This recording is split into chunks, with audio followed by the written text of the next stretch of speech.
Hi, నా పేరు రమేష్ అండి. మనము ఇప్పటివరకు ఫోటో ఫీచర్ ఛానల్తో పరిచయం అయ్యాం అందరికీ.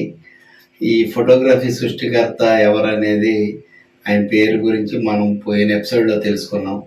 ఈరోజు మరీ ముఖ్యంగా వీడియోగ్రఫీ సృష్టికర్త ఎవరు, ఆయన పేరేంటనేది మనం తెలుసుకుందాం. ఆయన పేరు జాన్ లోగి బైట్. ఆయన 1925లో ఈ ఫోటోషాప్ ఈ వీడియోగ్రఫీని కనుక్కున్నాడండి ఆయన. అలాగే ఇది మనకి అభివృద్ధిలోకి వచ్చేసరికి 35mm ఫిలిం కెమెరా ఉండేది. ఆ ఫిలిం కెమెరాతో చాలా ఇబ్బందిగా ఉండేది, చాలా పెద్దగా ఉండేది. దాన్ని తీసుకెళ్లాలన్నా కానీ ఇబ్బందిగా ఉండేది. అప్పుడు BBC న్యూస్ వాళ్ళు కొద్దిగా చిన్నగా ఉంటే కెమెరా మనం తీసుకెళ్ళటానికి, ఆ న్యూస్ అంటే ఒక దగ్గరే కాదు కదా, అక్కడక్కడ జరిగే అన్ని బిట్లన్నీ కవర్ చేయాలి కాబట్టి కెమెరా కొంచెం చిన్నగా ఉంటే తీసుకెళ్ళటం బాగుంటుందని చెప్పేసి ఆ కెమెరా తయారు చేశారు. ఆ తర్వాత ఆధునికంగా రాను రాను మొత్తం మాడిఫికేషన్ అయ్యి ఇవాళ చిన్న డిజిటల్ కెమెరాల వరకు వచ్చినాయి. అలాగే సీసీ కెమెరాలు బాగా డెవలప్ అయినాయి.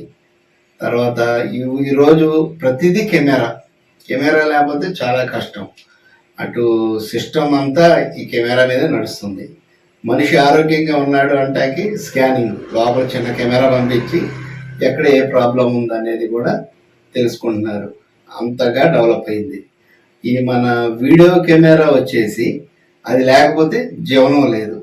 అటు బార్డర్లో కానీ ఉంచి ఇటు మొత్తం వెబ్ క్యామ్స్, ఇతర దేశాల్లో ఉన్న వాళ్ళతో మాట్లాడటానికి, అలాగే అంతరిక్షంలో కూడాను ఫోటోలు తీయడానికి, వీడియో తీయడానికి చక్కగా ఈ వీడియో కెమెరా బాగా పనిచేస్తుంది.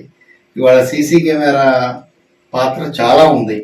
అసలు సీసీ కెమెరా లేకపోతే అసలు మొత్తం ప్రపంచం అంతా అల్లకల్లోలం అయిపోయే అంత టెక్నాలజీ పెరిగింది. 35mm ఫిలిం కెమెరా ఉండేది, దాన్ని మోషన్ కెమెరా అనేవాళ్ళు. ఆ మోషన్ కెమెరాలోంచే ఈ స్లో మోషన్స్ అన్నీ తయారైనవి. ఇవాళ స్లో మోషను, సినిమాటోగ్రఫీ బాగా కీలకమైన పాత్ర అయినాయండి. ఇవాళ ప్రతి వెడ్డింగ్లోనూ, అలాగే ప్రతి ప్రోగ్రామ్స్లో కూడా ఈ మన మూవీ షాట్స్, ఈ సినిమాటోగ్రఫీ చాలా ఇంపార్టెంట్గా ఉంది. వాటి గురించి కూడా తెలుసుకుందాం. అసలు ఇవాళ మనకి ఫీచర్లో కూడాను వీడియో బాగా మంచి కీలక పాత్ర వహిస్తుంది. ఓకే.